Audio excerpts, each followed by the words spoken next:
everyone, Tyler Wilde here at PAX East again. I'm with Pawel, a game designer at Flying Wild Hog, creators of Shadow Warrior 2. For people who don't know about the series, can you kind of give us the overview of Shadow Warrior? Sure. So originally Shadow Warrior was a game released in 1997 by Realms, and what we did is we got a chance to reboot the franchise in 2013 with Shadow Warrior 1. And right now we have a sequel to our reboot of Shadow Warrior, which is like, I mean, the game is still it maintains the core features of the old school shooter.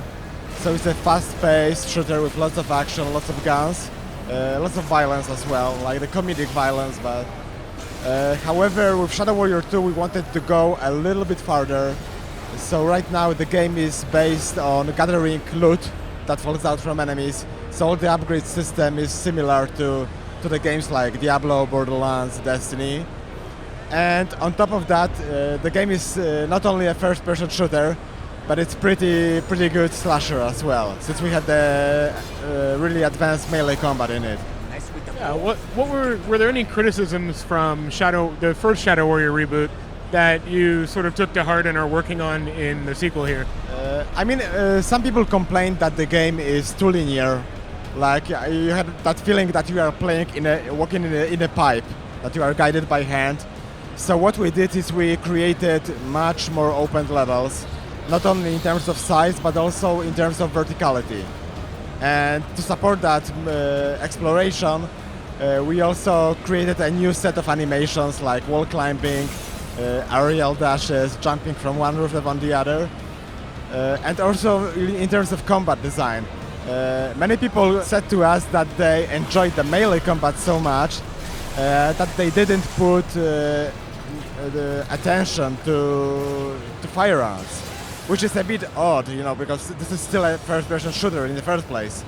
So what we did is that we have 70 weapons in the game, and thanks to this upgrade system that's related to the loot, the guns are really interesting this time around, because you can play with the upgrades, you can switch the upgrades between the weapons. So even, you know, if you have like three players using the same weapon, that weapon can behave differently because of that upgrades. Yeah, you talked about the more open maps and moving around. The movement felt really free. I was double jumping, dashing in the air, like you said, which is cool. A lot of strafing around.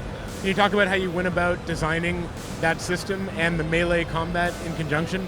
Yeah, so our approach was that first of all we wanted to create a more agile character.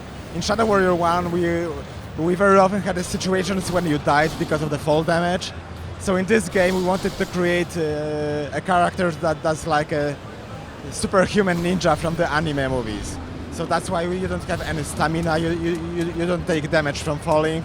Cool, and there's also a sort of a certain amount of story to it, which I've heard talking to people around here, kind of as something you guys pride yourself on, the actually somewhat serious story to it. Can you talk a little bit about what's happened since the last game and what's going on in this one? Yeah, so at the end of Shadow Warrior 1, Lo Wang defeated a guy called Enrad. He was a leader of this demonic race that invaded Earth. And Lo Wang didn't know that at the time, but killing this person destabilized two worlds. So right now the Shadow Realm occupies the territory of Japan, forming a land that we called Onishima, the Demon Island. So that's why we have demons in our world right now. Something I didn't even realize when I was playing is that you've also added some procedural level generation, right? Can you explain how that works? I mean, the missions in the game, most of the missions, take place on the randomly generated tiles. So we wanted to, since we want the players to replay the game, to have fun, you know, hunting for better loot, we want to keep the experience fresh. So whenever you restart the mission or replay the game, the level configuration for each mission will be slightly different. So at one playthrough can be during the daytime, the other playthrough can be during the night.